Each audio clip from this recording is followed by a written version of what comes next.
Okay, we're going to begin. We're still holding in the beginning of Siman Tzadik Het, Halacha Taaruvot. And sometimes we may end up going slower than what we would like because there are many, many concepts that we have to familiarize. And even if we, Baruch Hashem, review the concepts once and twice, there's so much to bear in mind that we sometimes need to go back and review them over and over again so that we can understand how they apply in the various situations. So what I decided to do, instead of just going seif by seif, there are some seifim that require more analysis. And the seif bet, we're going to be speaking about a situation where it's min bemino.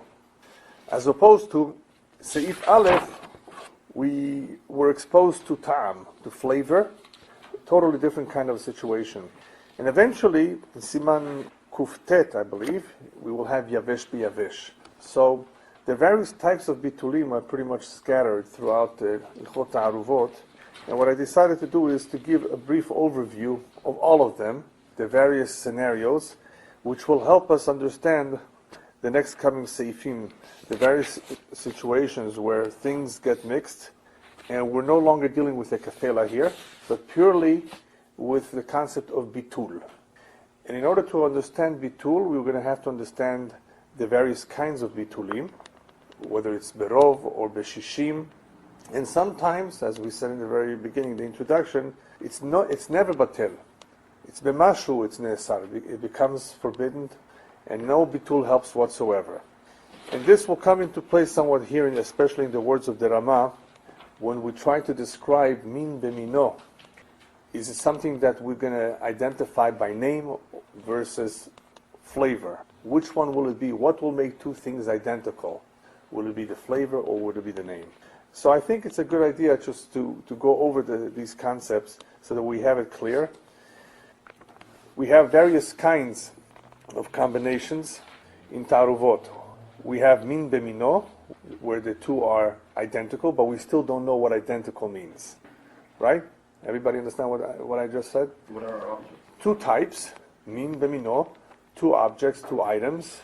They're supposed to be the same. That's what it means, but what does it mean the same? We don't know yet. We will find out. But we do know that it's easier if they are the same classification than if they're not. And I'm going to give you some background information how we know that. How we know that one is more lenient, especially according to the Halacha. I mean, if we go back to the real source of the discussions, then we're really into trouble.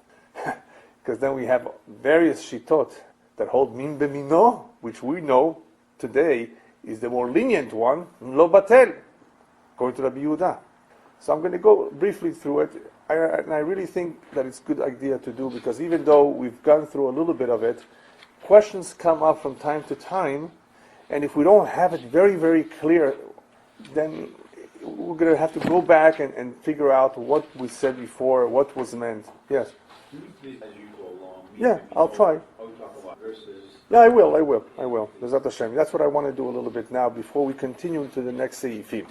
So we have min bemino as a certain type of mixture. Two supposedly identical type of isurim. Is liver and meat the same? That's a question that comes up in the poskim. Are they the same? Or they're both meat? They taste a little bit different. This is the kind of things that we have to consider. Chelev and meat, the actual fat, are they the same or not? Because even though they have different names, you couldn't really taste the difference, could you? I mean, in a mixture. These are the kinds of situations that will come up in determining if something is min bemino or min beshe'eno mino. Sometimes they're obvious, they're very different. And if they're very, very different, couldn't you see one in the midst of the other? If they're very different, you could pick it out. And by the way, if you can't see the isur, there's no bitul, you have to remove it. When would you have a typical situation of min be'eno bino that are very different colors, different everything, but you can't see them?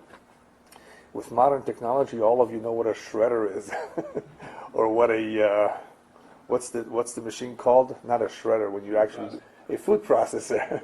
So when you use a food processor, Fury, Yeah, you would not be able to tell the difference. And you have a min b'she'eno mino, they're very different. Everybody agrees they're different, but you cannot see the difference. Now, if you could, then you would have to remove it. Somehow filter it out, strain out the isur. You would have a problem, of course, with what is left over, right? Is there tam? Is there flavor? Is that asur? But as far as the isur itself, if I can identify, if I can see it, I would have to somehow figure out a way to remove it, if possible. It's when I cannot that we need to apply the halakhot of bitul even towards those items that are not the same. Right? I'm not saying right now that just because they're different, they're not batil. There are situations where almost everything can be batil, depending on the criteria. So you have min b'mino, you have min b'she'eno mino. Then you have situations where the two of them are dry, rice and beans, they're dry. Flour is dry, cereal. You can have all kinds of food items that are dry. There's no liquid involved. And it could be meat. As the example that I gave was kosher and non-kosher hot dogs. That's called yavesh b'yavesh. And those are two, that's an example of where it's actually min b'mino too. You couldn't tell the difference. Then you have a situation of lach belach. You have two liquids. And then you have a situation of lach b'yavesh, where you have some liquid being absorbed in some solid. And that could be, as you learned in Basar b'chalav, milk being absorbed in a piece of meat. That would also be lach b'yavesh. That would be min b'she'eno mino too. But you could have actually a min b'mino lach b'yavesh too. So it's different kinds of combinations of identical versus not identical, solids versus liquids, or a combination of liquids and solids. Now I gave you a little sheet which is important when we go over the topic briefly of tam ki'ikar, but before we do so, there's another category of isur. One is called de'en. De'en means that you see the isur is there. Actually, whether you see it or not will depend on if you can identify it. If it's min b'mino, then you would not even see an isur be'en.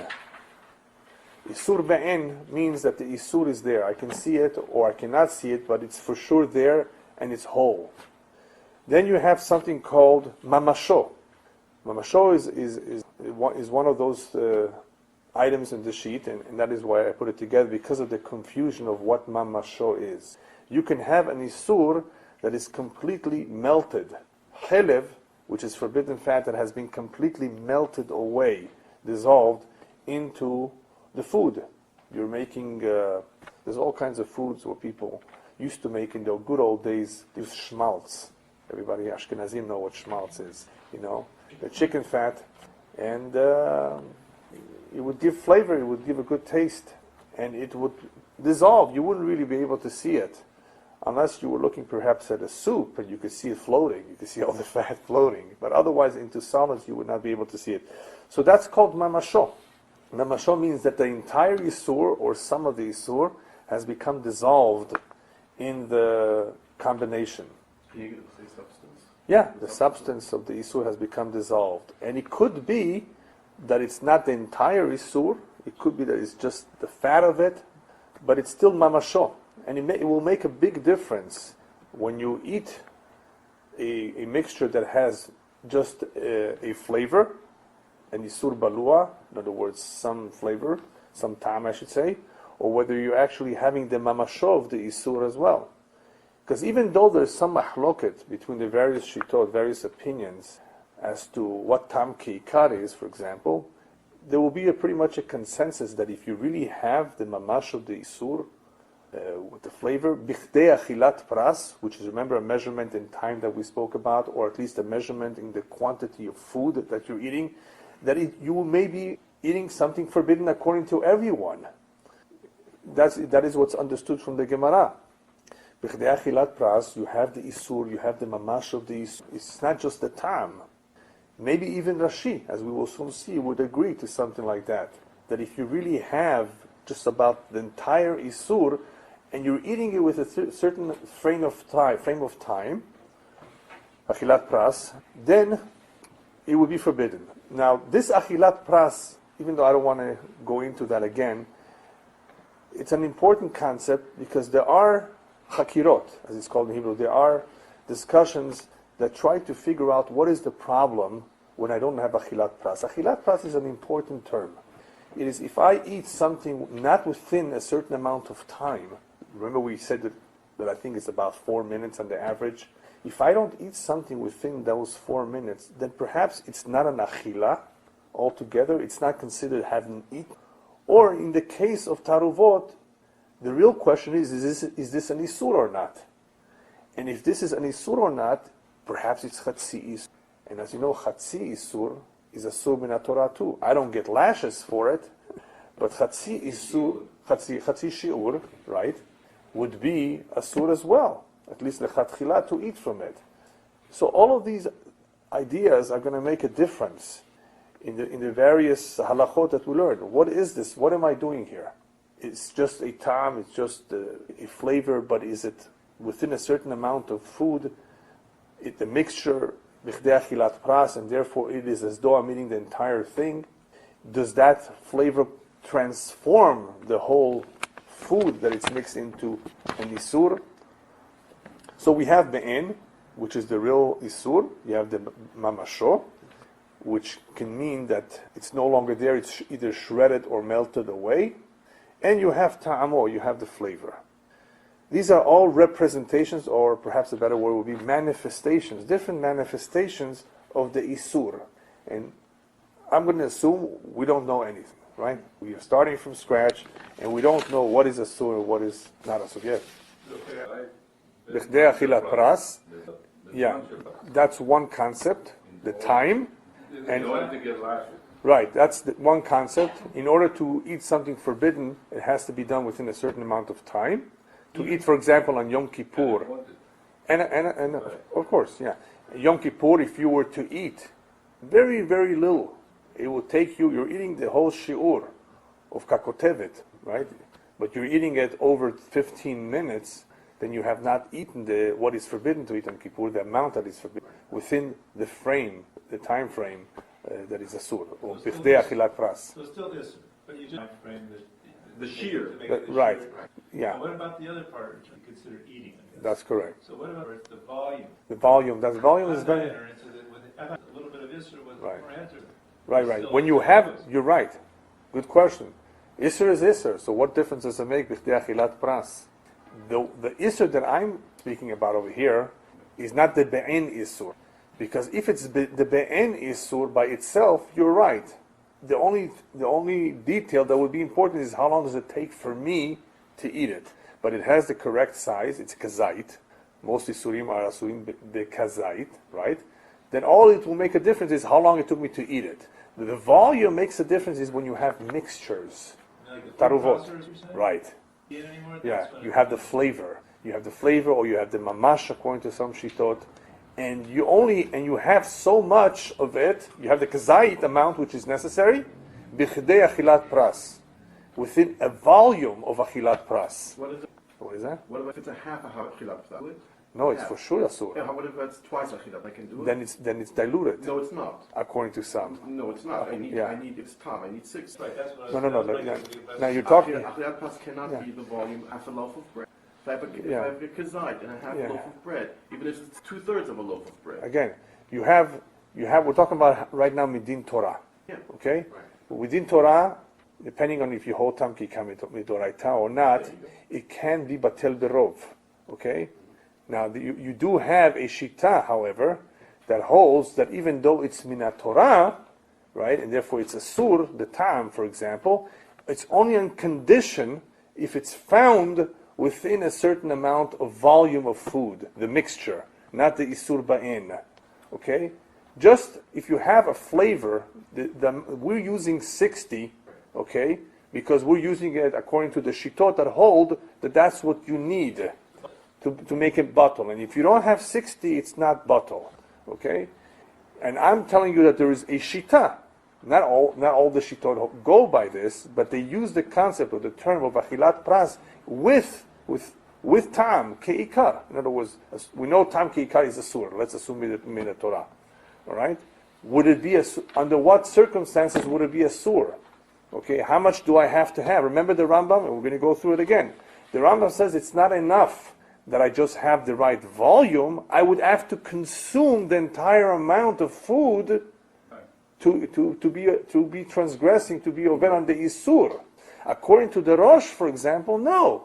Even if you just ate a kazait of the Taaruvot, of the mixture, the whole thing has become Asur. So it makes it, so here we have, forget about time. Remember we spoke about time, that's a different idea, the time frame. Here we're talking about volume. And the Rosh doesn't say anything about the volume. He just says that there's a mixture here. And the mixture has made, the Tam has made this mixture Asur.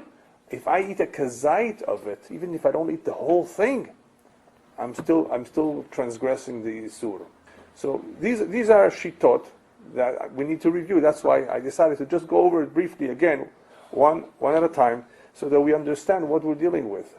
We're dealing with tam, are we dealing with mamashut of the Isur? And it makes a difference, because even according to the one who would say that tam ke'ikar, as we will soon see, is only the Rabbanan, what he meant was the flavor, perhaps only. Not if you really have the mamashut of the Isur inside, like the Ramban. That's the shitat of the Ramban. Ramban says what the Gemara meant, mamashon, as you have in your chart, is when you have mamasho, that's Asur. When is tam not keikar? When all you have is the tam itself. He makes it very simple. In other words, there's really two kinds of situations. Tam is not keikar of the Isur. It will not be exactly equivalent to the Isur, the flavor, if I don't have the Isur there. All I have is a flavor. So we need to understand the differences between them. Did I make myself clear? I mean, so we have the Isur Ba'en, we have the Isur Mamash, we have the Tam. Question. So is the shiur bread, right, according to any shita, proportion in relationship to kazait, by which it becomes an isur, which it stops being a half a loaf of bread can negate a kazait of wood. Right.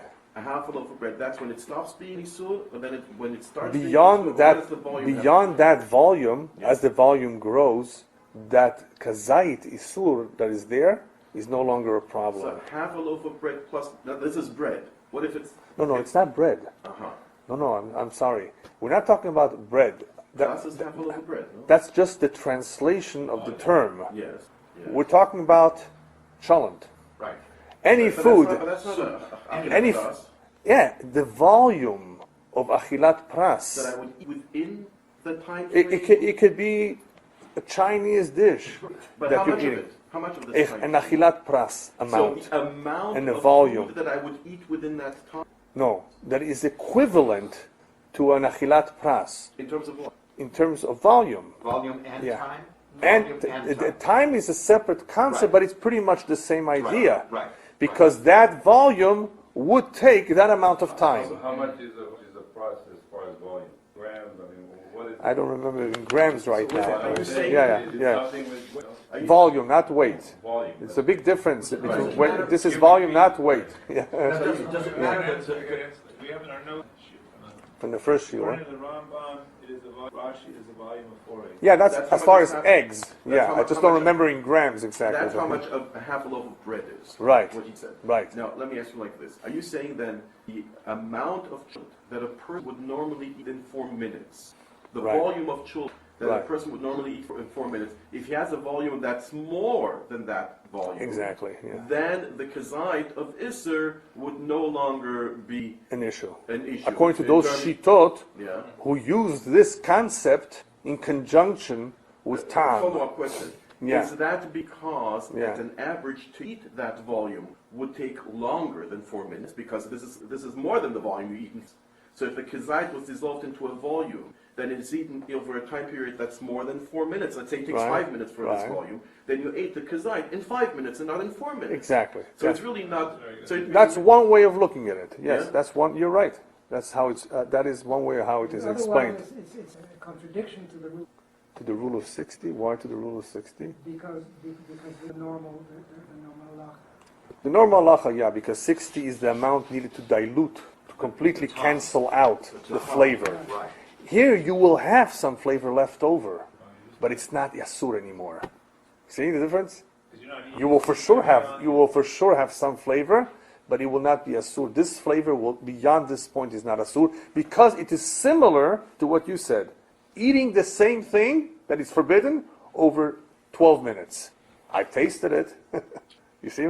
So what you Right. said is correct. So and Yeah. this would be now by min b'mino and bin b'sheb. No, it's a little bit different. We're talking about a situation of where time is a Is a factor. Is a So factor. this goes on top. yeah. The only Okay. time I guess you're right. I mean, would be min b'mino when you don't have rov. When you don't have rov, then you still you always have the concept of deach pras, even when you're eating a non-kosher hakta by itself, without any bitul.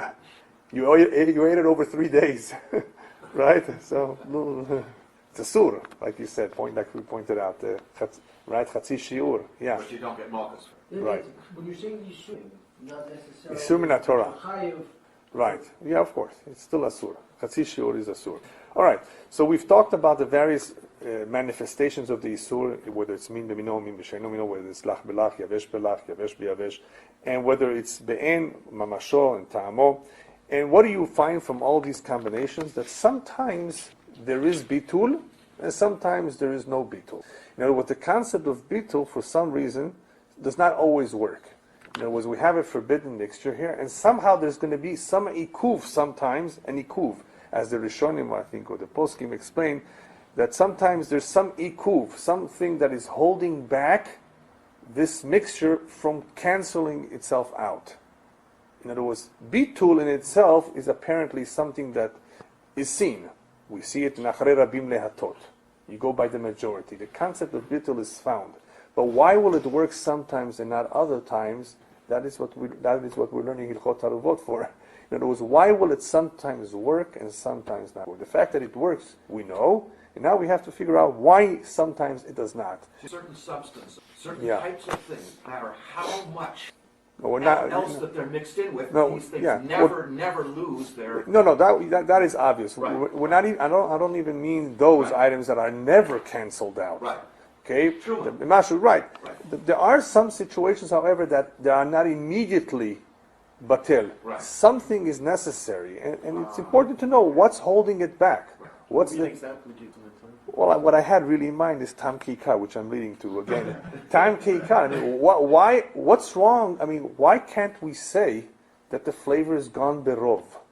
I mean, what? Just like anything else. I mean, if rov is something that we find in the Torah, why would I need anything more than rov? Just be 1%. If it's derabanan, like by truma, by tevel, by yain nesach even, where the Chachamim were extra strict. You need more than 100, you need 200. They had their reasons for it, right? But here, otherwise we say everything is batel berov. So I have to understand what makes flavor different. Now, where is this going to be important? This is, for the most part, going to be important in min b'she'eno mino, right? Chicken and meat? Min b'she'eno mino, if it's liquid. Oh. Why if it's liquid? Because what is the halacha? What is the halacha of min b'mino? Dry. The halacha of min b'mino dry, Siman Kuf Ted, we'll eventually see to it, but B'ezrat Hashem, it's good to know a little bit beforehand. If you do have two dry items, solids, no liquid involved, so there's no tam by themselves, what do you need? Bitul berov. It's easy. All right? What if those items, the min b'mino, are liquids? They're not solids. Lach belach. So midin Torah, you would also require rov, and we learned that out. We'll perhaps go over that too quickly. But midirabanan, remember midirabanan, we need 60. Why do I need 60 by min b'mino just because it's liquid? So I should not come to confuse myself with min b'she'eno mino in liquids, because min b'she'eno mino, whether it's liquid and solid, okay, or the other situation, min b'she'eno mino, liquid or solid. What could happen over there if those two items eventually get cooked? Even if they were solids, there will be flavor, right? So you have two gzerot d'Rabbanan here, two decrees. If it's min b'she'eno mino, but it's dry, even though usually I would say min b'she'eno mino, just like min b'mino, what should the difference be? they're solid.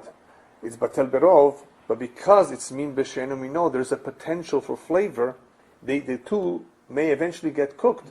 So the Chachamim decreed because they may get cooked, you need 60 for them. Lach belach, even though they're min b'mino, but because they're liquids, they may be easily interchanged with min b'she'enu mino, that is lach, which then would be asur min Torah. You would shishim midin Torah. So the only one that needs shishim, 60 midin Torah, is min b'she'enu mino, lach and yavesh mixed together. How about lach belach? And I guess, yeah, lach belach, yeah. Both, yeah, exactly. You would need 60 midin Torah. So these are the various scenarios. So we only have two drabanans in this case. What are they? Min she'enu mino, even though they're yavesh, they may get, because they may become cooked, and then you have flavor. And lach belach, but min bemino. Lach belach min bemino, because you may make the mistake of lach belach she'enu mino, or lach beyavesh she'enu mino, because so we have two drabanans when it comes to these mixtures. Okay, so it's not possible in this setting to go through all the Gemarot and all the Sugyot. So what I'm doing is just going by the conclusion, by the Shakla V'Tarya, as to what the Halacha is. The Halacha is in Min B'Mino, or I should say the source of the Gemara when discussing Min B'Mino, is that the two, in essence, do not cancel each other out. Who holds that? Rabbi Yehuda. Just remember, Rabbi Yehuda holds that min b'mino is not batel. That's the case of the two bloods, the dam seir and dam hapar, for those of you who had the chance to learn the Gemara, where they don't cancel each other out. They both are called with their respective names, dam seir and dam hapar. So we learn that they don't cancel each other out. The two are still there. Even though they're both the same, they're blood. Rabbi Yehuda says, no, the blood does not cancel out the blood. Which reminds me another Gemara altogether. Who told you your blood is redder than somebody else's blood? You're not supposed to kill somebody else, even though your life is in danger, right? Well, there's another. That's the Gemara. That's the source. The Gemara over there speaks about blood. Yeah. Yeah, we haven't gotten to that yet. Right now, we're going to the source to understand how bitul works, why bitul sometimes work and bitul does not sometimes work. That's what we're trying to do right now. That's why I gave you this introduction. Over there, it has nothing to do with achila. That Gemara. That Gemara has nothing to do with achila. That Gemara has to do with the dam that's going in the mizbeach. Yeah. Because we need to learn the halacha of min b'mino, the concept. Maybe it will help them to Yeah, know. sure. It will help you to know. In that Gemara, Rabbi Yehuda claims that the blood of goat is not mitbatel. Blood of the bull. He says the reason is because b'mino is never mitbatel. Right. He says that's the reason. So based on that, there is the question in halacha with respect to that also influences min b'mino is never mitbatel. Right. That's one of the sources. Whereas the other side, the Chachamim would say, in that particular case, Exactly, that's his position. in that particular case of Dama Seir and Dama Par, there's no bitul. But that doesn't mean that anywhere else you don't have bitul. You can have bitul min b'mino. So what is the simple understanding of the machloket between Rabbi Yehuda and the Rabbanan? And by the way, it's not just between them. You also have Abaye.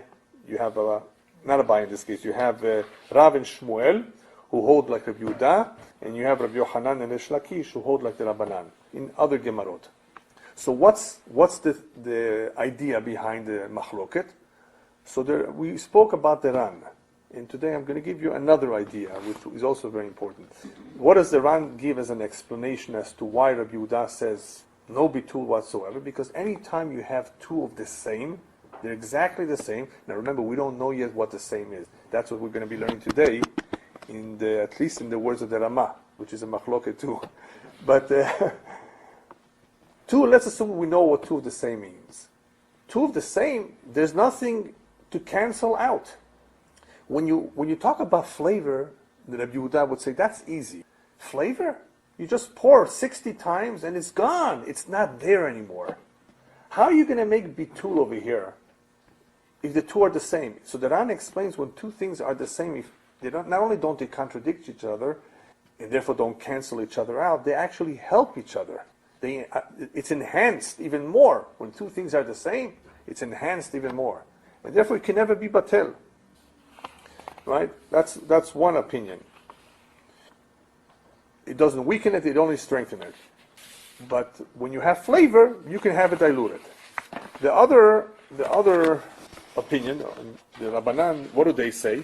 The Rabbanan say you do have two different kinds here. The fact one is asur and one is mutar already makes for two different types. One is permissible, one is type A, one is type O positive. Right, whatever. Right? One is permissible and one is not. So they do cancel each other out. Now what does it mean cancel each other out? It means that we can apply the halacha of bitul. Remember, there's such a concept of bitul to things that are not like each other. One takes over the other. One overwhelms the other if you have the right amount. Okay? Now this halacha would be, according to the Rabbanan, ben min bemino, ben min b'she'eno mino. What they're saying is it really doesn't make a difference. So once I adopt the concept of bitul from the Torah, I use it everywhere. Why not? There's nothing wrong with it. Once I am allowed, I have permission to use bitul, does it make a difference? Min bemino, ben b'she'eno? No, it's across the board. Makes no difference. So min bemino, of course, would be okay, but the chidush here, in the case of that Gemara, is that would be a min b'she'eno mino. In other words, what they're saying is, in every case, bitul would apply. You're talking about the dama par and the dama seir? Right. So that would be min she'eno. The what? You said that's min she'eno. Right, according to the Rabbanan. Right, because even though they're blood, they're different types of blood. Yeah. Okay. Another idea would be, this is another explanation, that we're talking about here, by looking at not using the concept of dam seir and dam apar, which is unique, but using the concept of bitul berov, or the din, I should say the din of rov. The din of rov, which is learned from achrei rabim lehatot, but there's also another concept in rov, which is not achrei rabim lehatot, which is called the parish meruba parish, which is a concept that B'ezrat Hashem will learn in halacha Taaruvot, is that when something, it's a statistics. You have a whole mixture here. When I take something from that mixture, right, I most likely took that which belongs to the majority of the mixture. That's called kol de parish meruba parish. And it does not make a difference min b'mino or min b'sheno mino. So according to this concept, the only reason you would need 60 in b'sheno mino is only to cancel out the flavor, right? But in reality, it would not make a difference once you have rov. Why would Rabbi Yehuda in this case not agree? He would say that when do we say rov? We say rov when you apply kol de parish meruba parish, perhaps, but not in this case. Why wouldn't Rabbi Yehuda say in this case that rov applies? Remember, we're using the concept of rov here. Forget about seir now, right? Rabbi Yehuda perhaps would be of the opinion that, listen, how could you say there's bitul over here when I know for a fact the isur is still present? Isur adayin kayam. How could you tell me that chemically the isur is gone? I know for a fact the isur is here. Now, we've learned so far that bitul is a very, very special, very powerful concept, according to the Rosh at least, that it transforms the entire food into something mutar. But according to Rabbi Yehuda, it says, ma pitom. He says, why? Whoever told you that? You want to use rov? But isn't it the he's talking about? No. Even without recognizing. Rabbi Yehuda would say, according to Rabbi Yehuda, min b'mino? How could you I can understand min b'she'eno mino. That's easy. Why? Because once the flavor is gone, it's gone. So in min b'she'eno mino, Rabbi Yehuda has no problem. Because what's the problem with min b'she'eno mino? Flavor. Flavor is easily disappears. Just put enough, 60, and it's gone. But how could you tell me that you want to make bitul on min b'mino? If the isur is still there, the hot dog, the non-kosher hot dog is still there. So it's a different way of looking at things. You know, where once the Rabbanan are saying, no, bitul applies across the board. Bitul is a very powerful concept. It just cancels everything out. What are you going to tell me that just because you have a little hot dog mixed into thousands of hot dogs, I won't be able to eat it anymore? I have to throw the whole thing away? Rabbi Yehuda says, yes. Asur b'mashahu, min b'mino. And that's it. you can't have it. And the Chachamim said, no, the concept of bitul applies to everything. However, when you have min b'she'eno mino, you need 60 because you have flavor involved, which is something that even Rabbi Yehuda would agree, because that's the easy one. When you have flavor, everybody understands why the Isur is gone. And you also have the sense by b'she'eno. So why would Rabbi Yehuda Not agree? necessarily, not necessarily. Let's say you do. So why would Rabbi Yehuda agree in min b'she'eno? The taste is gone, the substance no the presence. No, I was only talking about this situation of where there's no substance. No substance. No substance, right? Yeah. I mean, if the substance, it all depends. So we're talking You see, according to Rabbi Yehuda, remember that the basic interpretation is that he's learning from the whole chidush from seir and par, right? So over there he says min b'mino. We see that they're not batel, but everywhere else, not necessarily can I apply the chidush of seir across the board on all other isur. So he wouldn't make a difference perhaps if the isur is there or not, according to that kav machshava, according to that way of thinking. That the whole how do I know it's batel or not batel? Because I use that as an example. Only that, not anywhere else. But once I start, you're right. Once I start using the other idea that it's an inyan of bitul, perhaps it would make a difference even according to Rabbi Yehuda. If it's min b'she'eno mino, it's only when I took it out perhaps and they have a flavor that it wouldn't be a problem, because even he would agree the flavor is gone after 60. Okay, halacha. The halacha is that Rashi holds like a Yehuda. It's very interesting. Even though he holds Tamki Karmi de Rabbanan, he holds min b'mino, it's not batel. In other words, you have a pot of chicken and a few drops of treif chicken fall in, and it's definitely more than 60, according to What's Rashi. more than 60? The heter? The kosher chicken soup is definitely more than 60 of the few drops of treif chicken soup. According to Rashi, that the entire thing would Basar? No. Okay. No, because there you have clearly flavor. misunderstood. You have flavor. Once you Right. have flavor, Right. flavor takes care of the problem. Everybody's that. Yeah, the flavor solves the problem. Okay. It's all you use is flavor. So in the case that I described, everyone would say that it's mutter. Yes, yes. But if now, instead of chicken, the taref was milk. It's time, different time. It's not. No, but once you have meat and milk is a whole different idea. Then you have basar v'chalab. Remember? I realize, but Let's not mix it. Yeah. So what You have 60 kosher hot dogs and one treifa hot dog that falls in. Right. And they get all mixed up, and you don't know which one is which. But I'm talking about Lach, okay, fine. chicken, what would it be with that? And you got more than 60, you got 199 versus 1. What would be? You still have. That's the halacha in Halacha Basar v'Chalav, that if you have initially milk falling into a pot of cholent and you have 60 times, it's usually not a problem. It depends if it hit the pot inside or if it hit a meat that's sticking out or not. But let's just say it's something, it's spilled directly into the liquid and you have it 60 times, then it's canceled out. Now, you still have the issue of whether you can use a kafela or not, to taste the mixture.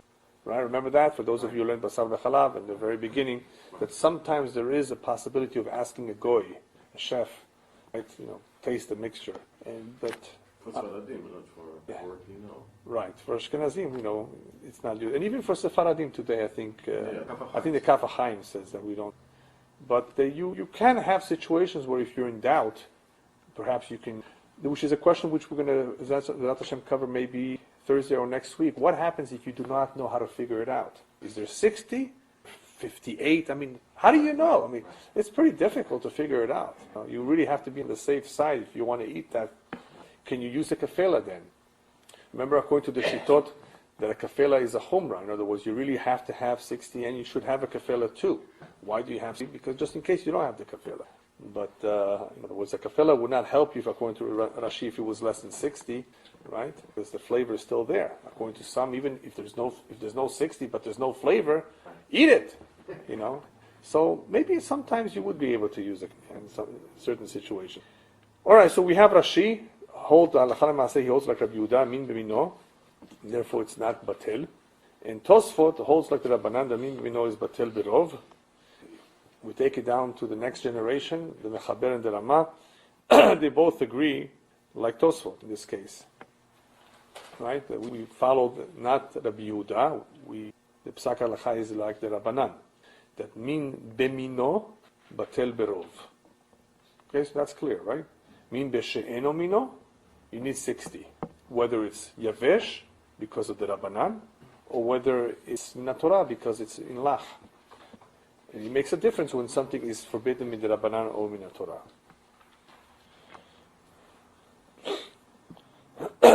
Question that comes up that I saw in the Aruch HaShulchan in the case of, remember we said about min b'she'eno mino yavesh, because you may eventually cook it.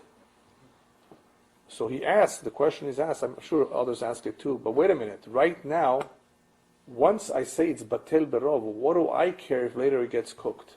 Once something is cancelled out, once something is batel umevutal, it's batel. Right? Okay? Right. Once I say that these two items that are not the same, they're min b'mino, they're solids, they're cancelled, min Torah they are. Right. Min Torah they are. Maybe when it comes to right, that's when midrabanan you need 60. But what do I care that later on it will give a flavor? It's already batel. Right. Once it's batel, it's mutar. Once it's mutar, it can become asur again? Apparently, yes. It's called a hot. What? Similar. It's a cold mixture. Cook it. Yeah, but why, well, once I say something is batel, it's batel. It's permissible for me to eat, right? Then why would I be concerned that later on there may be flavor? That flavor is not a flavor that is asur. You understood the question here? Yeah? Unless we say chozer ben-yor, it's a kind of chozer it became mutar. So now I'm cooking something that is mutar. I don't have the flavor of an isser in don't say chozer ben-yor. Right. Because now I'm cooking a flavor of something mutar with a flavor of something mutar. So what's the big deal? Once it became batel, once it Yeah, what happens is, the chidush here is that even though it's batel, the tam is not batel. The tam is never really batel, the potential tam. So eventually when you put it in a pot and you raise the temperature, right, and that tam comes out. The new isur has just arrived. The isur of the tam has just made itself known, has become present. That's the way he explains it. Yeah, Actually brings about the new tam that was there, that was dormant, that did not pose a problem. But it's like you said, it's a form of chazer v'nir. Otherwise, why should it be a concern at all? Because according to what you said, right, once the batel berov, right, if it's now no longer in isser, the taste that is now emitted when heated up, taste of something that's not asser. Right, that's the question. Yeah. Right. So why is it a problem for me? Right. So one of the explanations is that flavor that has just come about was never batel to begin with. Right. What was batel was just a solid piece of meat, but not its flavor. I was able to get the flavor out. You know what this is similar to? If anybody here ever learned Halakhot Melicha, in Melicha you have a situation where if you took a piece of meat and you did not salt it, and you cooked it, you're in trouble. Why?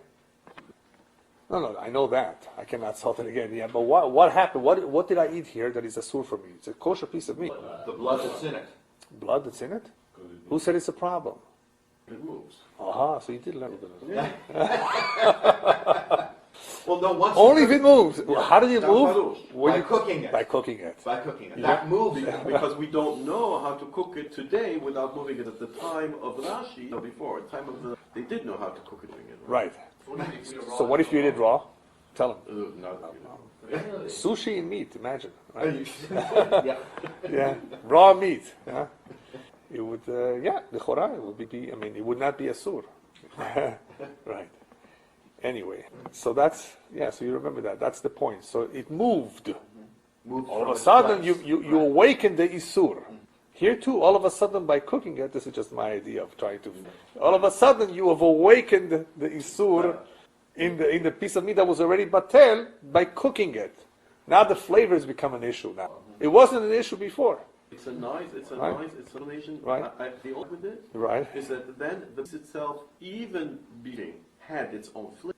The rest of the food may not have had the flavor. That's correct. But the piece itself had its flavor. It had its flavor. So if the piece was batel and the flavor remains not batel, then if I put that piece into my mouth, even though the piece was batel, I should still have a problem with that piece because of its flavor. Well, once you taste the flavor, you're going to have to throw it in the garbage. Yeah. Of that piece. You may have to throw it. Yeah. Because of the flavor, not if you taste the flavor, right? So then that's called the piece was batel. If I taste it and I can taste that this is the piece of Isser, I have to throw it in the garbage. This is called it was batel bero. Well, if you hold that it's completely batel, It would seem that way. Right? Like the Rosh says, Lechora, no. Once it's batel, it's batel. But the question is, what happens if I taste the flavor? It's a good question, because we do know, remember when we spoke about Gilui Milta, that once you find out, you discover that there is taste, you would not be able to eat it. Right? Remember that? Sure. Once you discover, the guy made a mistake. Now you discovered that he was wrong. The flavor is still there. The kafela was wrong. You can't have it. Throw it out. You throw it out. He was wrong. Let's say he didn't lie. He's just wrong. You would have to throw it out. We don't say it's batal. That there's no shishim. Once you hold it as shishim, unless it's a tam harif, unless it's a very sharp flavor, once you hold the shishim, any tam beyond shishim is a very, very weak tam. It doesn't affect anything. Otherwise, if in your situation, if you would taste it, perhaps it would be an issue. It would be, maybe it would not be, maybe not be batel. Yeah, it depends how you hold it. Like the Rosh, perhaps it would be. It's not asur anymore. But it's only asur because I cannot identify it. Once I can identify it, see, that's the difference. By tasting it, I can identify it. If I can see it, I have 100 kosher hot dogs and 1 non-kosher. I just have a feeling, I have a gut feeling, I know, I identify that non-kosher hot dog. No, it has a little thing on it, that's kosher. There's just something there. I can't have it. There's no bitul. There's no bitul. If you can see the isur, there's no bitul. Be'ein. Yeah, be'ein. I see the isur. Now, even if it's mixed with a whole pot, and there's 60 against it, so all that does for me is tell me that the rest of the pot is kosher, because the flavor of the be'ein isur didn't do anything. But the be'ein I still have to remove if I see it, right? Which you saw in the Basar b'chalav, many such examples. So here too, I think in answer to your question, if I would be able to detect the flavor on this solid piece that was batul min Torah, okay, the rov, I would not be able to continue to eat it. That's what piece itself. Because when does bitul help? Bitul helps because I don't know. So Bitul does not help when I know. So taste is also a type of bit. Yes. Well, that's of course that would depend if tam ki'ikar. Is tam like No, I mean on this itself. on the piece itself? Yes, because I can identify it, and I'm almost sure that would be the halacha, because we do find in the poskim talk about this, about the whole issue being identifying. If I can't identify it, then we apply the halachot of blud. But once I can identify it somehow, then it's not batel. So that would be it's a very good point that you brought up, and that would make a difference if I can actually feel it. But nevertheless, midrabanan, you still need 60, because remember that potential problem that I may eventually cook them anyway. That was what we're saying. Right. But lechat chila, I mean, din Torah, they would be batel berov. Okay, real quickly, I'm sorry for those of you who have already heard me on Tam Keikar a little bit, but it's important for those who haven't, and for every one of us, sometimes it's good to review the information on Tam Keikar. So we've spoken about solids, we've spoken about bitul, potential bitul, issues that can come up, whether it's alach belach, yavesh belach, yavesh biyavesh, and so forth. But what if we don't have the solid, we don't have the actual isur be'en, all we have here is a tam. The big machloket, big sugya, tremendous amount of information has been written up, trying to explain, to figure out. Believe it or not, it's not an easy. Tam Keikar is a complex sugya. And I'll tell you why soon. The question is simple. Is the tam of an isur Keikar, like the real McCoy, like the real isur, or not? Is the flavor like the piece of meat, or not? The piece of meat fell in, but I took it out. Now, by the way, taking it out, when did you take it out? Let's say somebody tells you, you have a sheila in your kitchen, your wife or whatever, a piece of meat fell in to the dairy dish, but I took it out. Okay? Now what? I took it out. Does that make? Why does it make a difference how long it was there? Because if it absorbed the milk, you had time to give it off again. Then the milk that it absorbed became hanan. So that is one. The piece of meat is one thing. Okay, it may have absorbed milk or not. So you can throw it away. I'm really concerned now about the rest of the food. Wait a minute, rest of the food flavor? Wait a minute, kafela or 60 or whatever. What's the issue over here? Does it make a difference how long you cooked or not? So as you pointed out, Ilan pointed out, in Basar v'chalav it makes a big difference. You remember that for those of you who learned Basar v'chalav?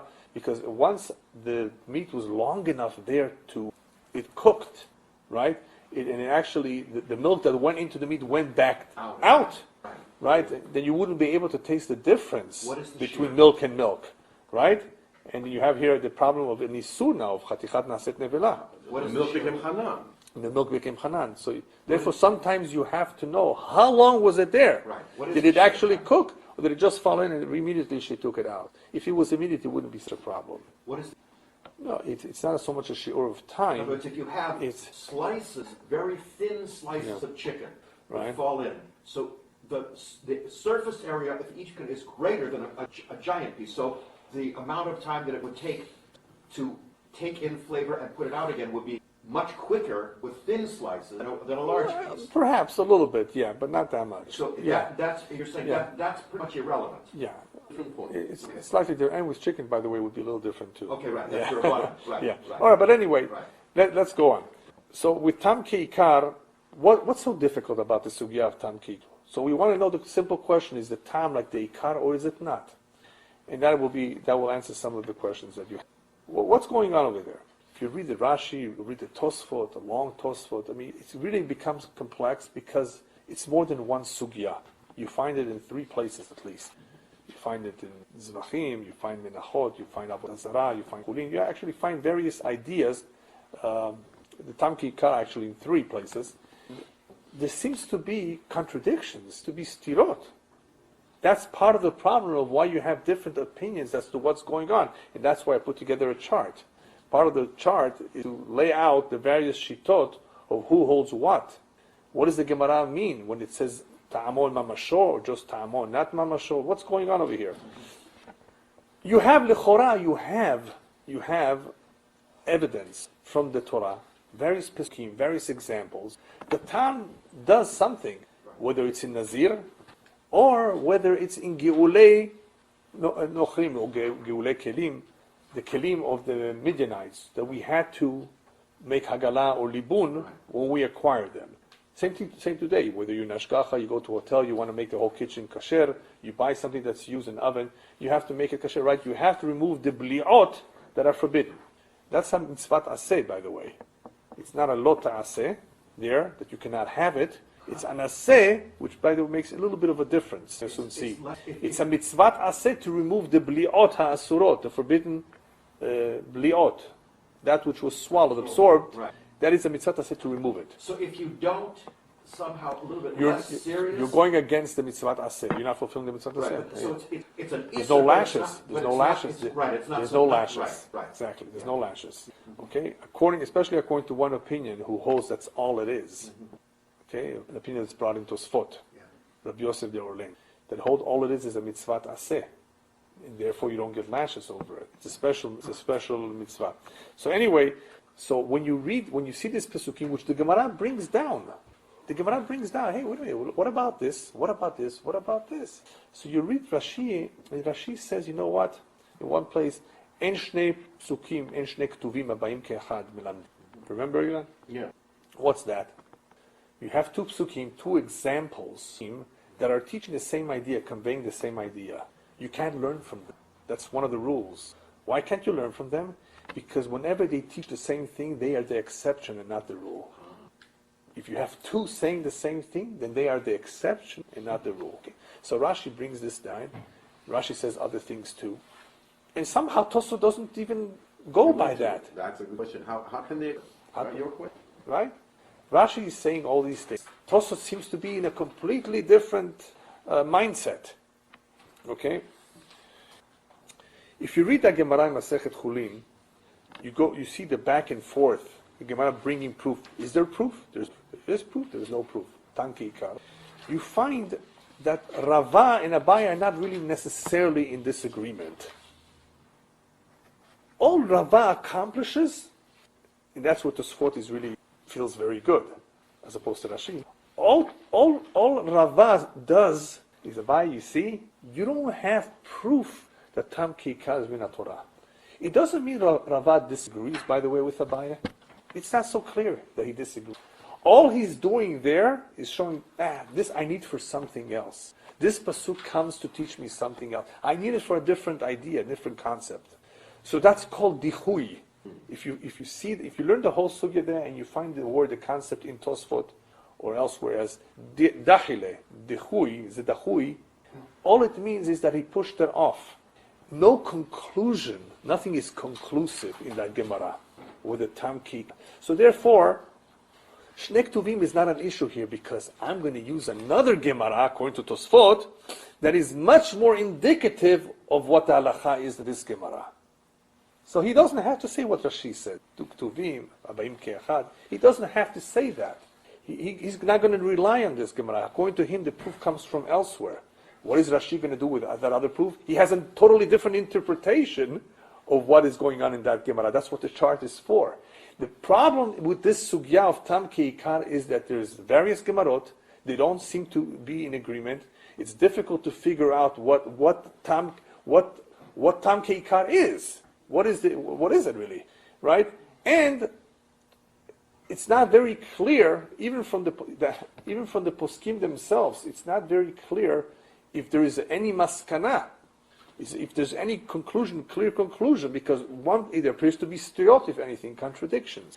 That's why it makes the whole sugya of Tam Ke'ikar a little bit complex as to what exactly is going on here. Do I have proof from the Torah? Well, according to some, you have pesukim, but you know what those pesukim are? They're called asmachta.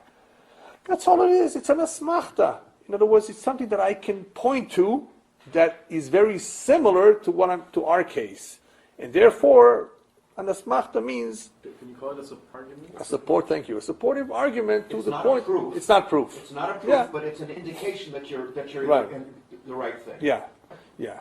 And that's what Rashi says. Rashi's opinion is you cannot learn from the pesukim.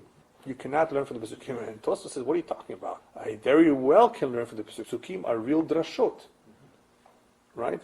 But wait a minute. What about this Gemara?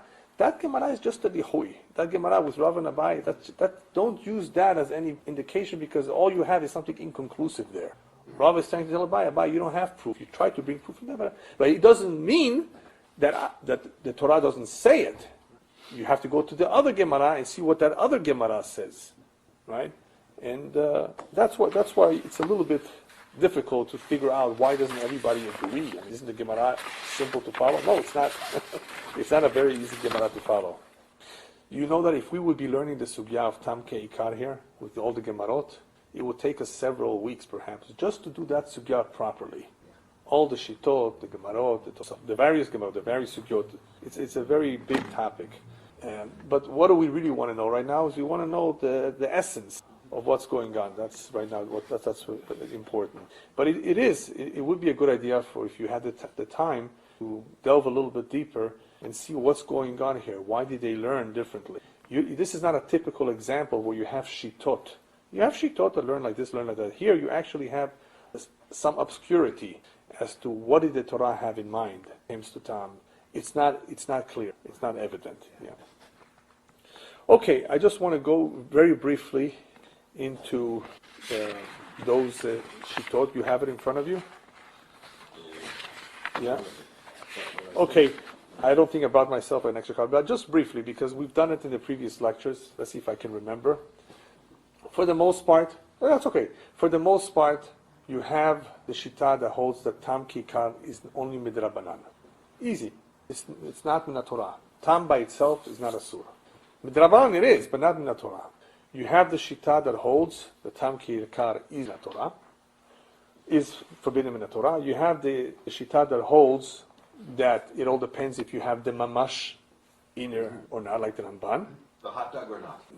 The actual mamash of the isur, Right, even the though it's substance. complete, the substance, which is a Right. better word for it, because it's no longer, Right. you don't really see anything, Completely dissolved. right, completely, right, which is the shita of the Ramban, and therefore he would hold that if it would be flavor neto, it would be permissible in the Torah, it would not be a surah.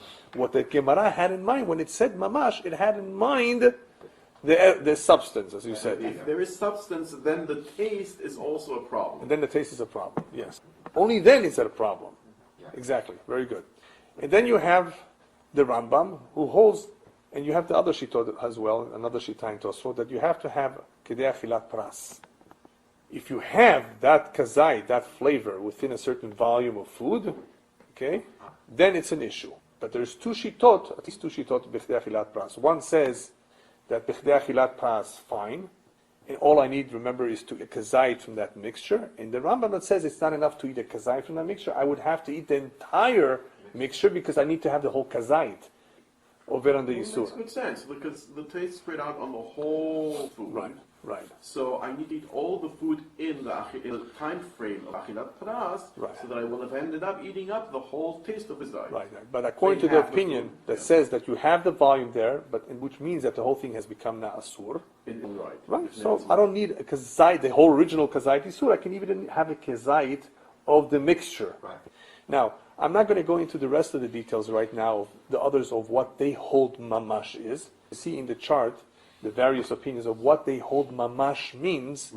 If it's not the mamash of the isur, what else can it mean? Tosot says that Gemara is talking about min b'mino, completely different idea. See, they have a completely different interpretation of what the Gemara is talking about when it says clearly. But I would think it's easy. Okay, I see. By the way, the Ramban makes sense.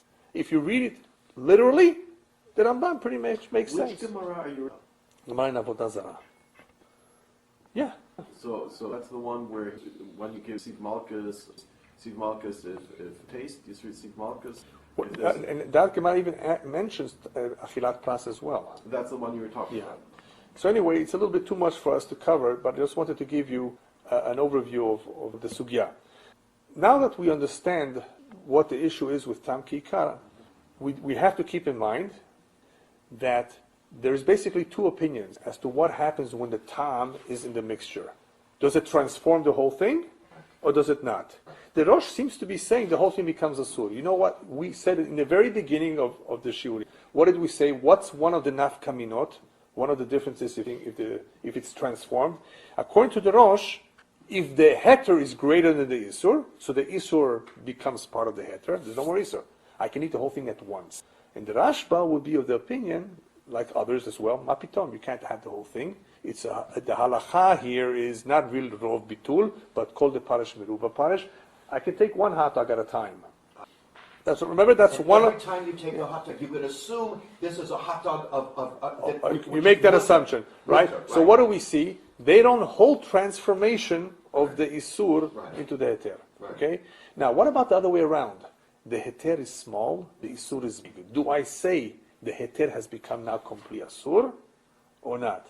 So some would hold. Wait a minute. Those who hold isur becomes heter would also hold that heter becomes isur, that the whole thing is asur. Like the idea of Hanan, similar concept, but it's not Hanan. Hanan is a separate chidush. Especially if you hold Hanan b'shar yisurim is only midarabanan, then you for sure it's not. You can't compare it because here we're talking about tam kikara according to the ones who hold it's made Torah. Wait a minute. So this heter has become now isur. That means the whole thing is asur, right? All right. Or do I say not? Who would say not? The one who introduces the idea, perhaps, of achilat pras, like the Rambam. The Rambam who introduces the idea of I need achilat pras to eat the isur, that it should be a problem. If I don't eat if I don't have the achilat pras, and eat the whole achilat pras, I didn't eat an isur. I didn't eat the isur, right? In other words, I have to eat the whole salad. Yeah. Into the chalif, dripped a few drops. I have to eat the whole salad. Right. Because if I only eat half of the salad, I only ate half of the salad. Not even a half a shear, not necessarily half a shear. Yeah. So anyway, I just wanted to give you this idea. We may eventually talk about it more at length as to what exactly is happening to the heter. Has it become an isur, or is it just sitting side by side and I'm not allowed to eat this mixture because there's no bitul? There's a big difference here. And that's going to lead us to the question of the Pri Megadim, in my opinion.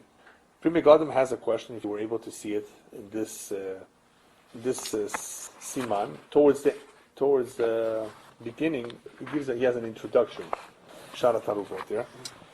And he asks an interesting question. He says that could there be a situation where something that is very, very strict, like Tam Ki'ikr Min Torah, can become something lenient as a result of some mixture? In other words, it starts off as a Isur Chamur, and then there becomes a Kula from it, a lenient prohibition or lenient situation. And what's his example?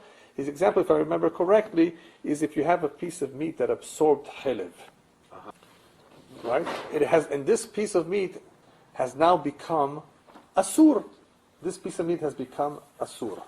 With the taste of chelev, it's not bottle, right? We're talking about tam kikar. Right, tam kikar. It has become forbidden, this piece of meat. What happens if this piece of meat now falls into a pot of milk? What will the milk do to it? Will the milk, basar and halav can produce a big isur called chanan, right?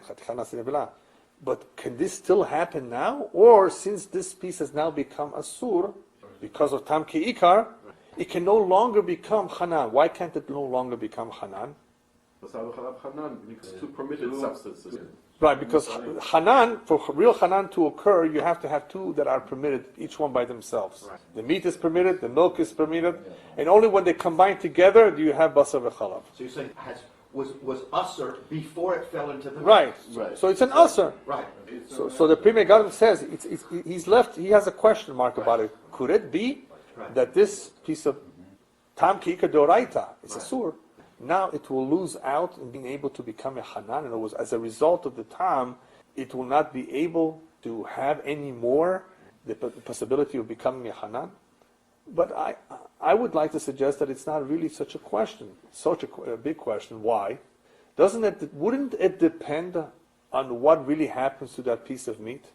Do I say the whole piece of meat was transformed into an isur, like the ikar, and it's all chatichat nevela? Right. Or maybe it's just sitting side by side, right? It's there, it's side by side, but it's still not completely, it's not an isur in itself. talking about the- Why can't I eat that piece of meat that has a tam? Right.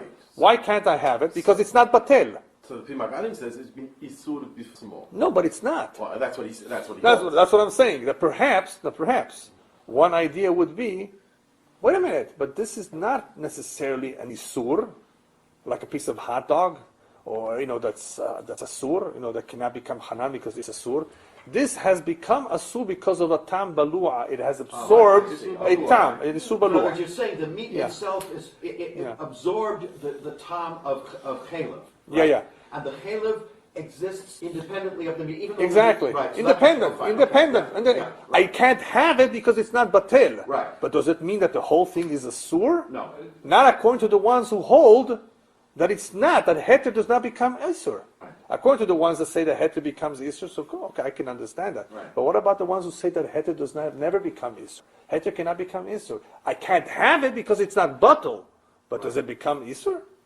It's sitting side by side. No, I'm just saying that perhaps it could still be hanan. No? That was originally my understanding of Pri Megadim. Yeah. That was why I had a whole different problem with it. Right. But because I thought he was holding by Hanan the Rabbana, like the Shachetz Lama. Right. The Isur makes it by Shar Isur if Hanan the Rabbana. Right. So then the Hanan the Rabbana would already be the problem and not the Tam Ke'ikar. Yeah.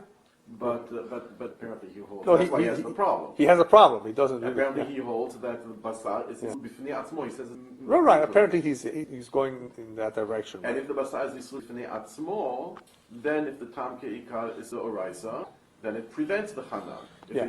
And then remember, what else did we say? That this tam ke'ikar, according to many, would not even pose a problem because if there's no achilat pras, if you would not pose a problem until there's achilat pras, and you would eat the whole thing. So all you have is an isur balua here, but it's not. The whole thing is not really a sur. It's not transformed. So it becomes Hanan. It can become hanan according to this. According to the Rambam, maybe it would become hanan. Yeah. It doesn't transform the whole thing to be called an isur, like the original isur.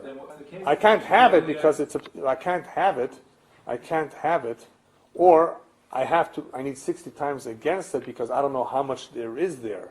But it doesn't mean that the classification of that onion would be the same as the original nevela, right? It's an isur, like Ilan said, it's an isur balua. An isur balua may have a different. Could you send me Bible for me? Just to finish up, there is an opinion that holds that the whole isur of tam kikar is a gzerat hakatuv. Gzerat hakosov. It's a chidush. No, it has no base in logic. It's not necessarily The based. Torah says that. It's not necessarily based on the fact that it's just because the original issue was usher, so is its flavor.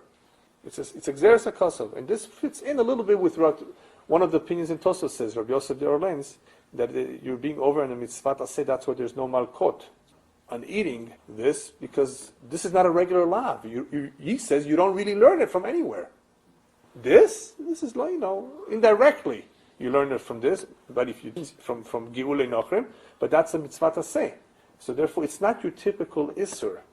On many accounts, it's not your typical isur, and therefore maybe it would still become hanan in the Pri Megadim's